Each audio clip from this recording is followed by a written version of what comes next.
Hey everybody, Ellen here from O'Reilly Auto Parts to show you how to remove and replace the windshield wiper blades on a 2013 Chevy Cruze.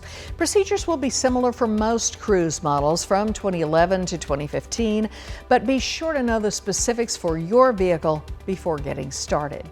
Once you've got your wiper blades, here's what you'll do. Lift the wiper arm on the side you want to change first so that it stands vertically.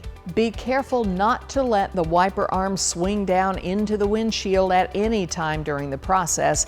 This can damage your windshield.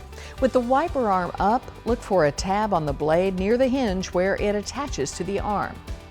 Pushing the tab in will allow the blade to be released so you can slip it out of the hook at the end of the arm and detach it.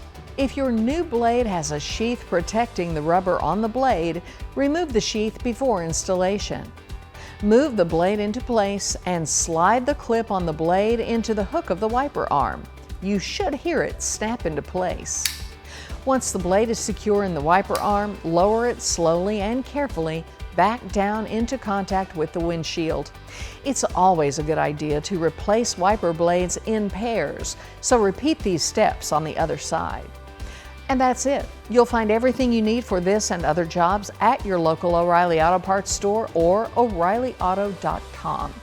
If you are not completely comfortable doing this yourself, O'Reilly Auto Parts also offers free wiper installation with your purchase at your local store.